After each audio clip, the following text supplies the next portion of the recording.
I thought the idea of having the 5K in the cemetery was insane when I first heard it, honestly. But then I thought about it for about 5 minutes and realized that its insanity was what made it absolutely perfect, because Brad was a little bit insane too. So.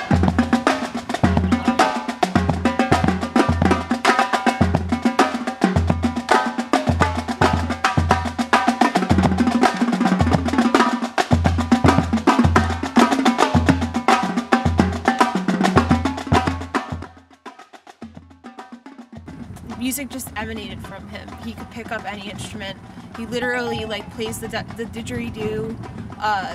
He played bagpipes, all the band instruments, and well too, not just get a sound out of it. He inspired hundreds and hundreds and hundreds of elementary school students not only to try music but to continue with it throughout their whole academic career and even beyond for some of them.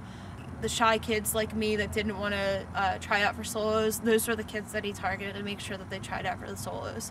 The kids that were sick of practicing and wanted to quit and were about to tell their parents they wanted to quit the band, those were the kids that he was making sure that they didn't quit. For a long time he taught while he was sick and while he was going through chemo, and you know, a lot of teachers wouldn't do something like that. It would have been perfectly okay if he wanted to, you know, take time off or whatever, but he was committed to helping all the students.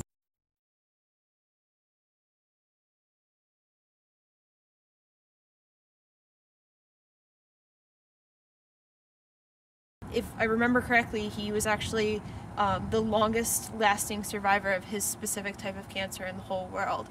He lasted for about 5 years with the cancer, so it's pretty sure sign of how committed he was to staying on Earth and making sure he helped as many people as possible. At the time that he was alive, we had 8 elementary schools. He taught in 3 of them, and I was in one of the schools that he didn't teach in. But I was in one of his groups for the gala when I was in 5th grade. And I've always been an admirer of everything that he does from a distance. I think every music student in Upper Darby knows the impact that he has. So everybody kind of has that sort of one-way relationship, even if they weren't one of his students. So it was the last time that he ever conducted, and I just went to Harry and I said, hey, we got to do something to make sure that we're honoring him, and he made it happen. We were just gonna have like a short concert, and then it blew up into this 12-hour concert with a 5K and all sorts of tables outside and all sorts, you know, it's gotten much bigger than what the initial idea was.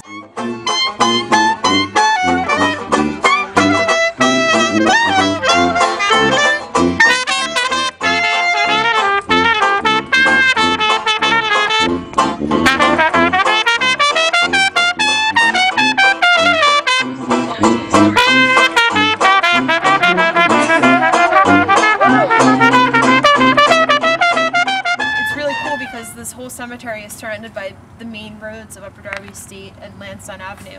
So as people are driving by who don't even know about the event, they're hearing all sorts of random music. There's like jazz music here, and you know, like string instruments from an orchestra, or the high school orchestra over here, and a lot of people are attracted to the event who don't even know about it every year. The Arlington Cemetery was all for participating in this event because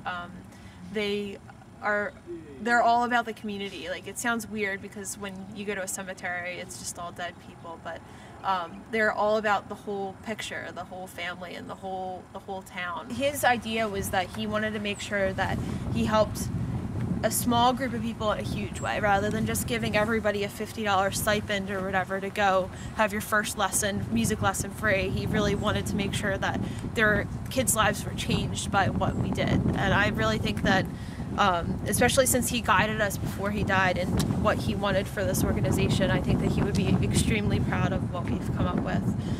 We make between $15,000 and $20,000 every year, so I would say probably at least 1,000 people come.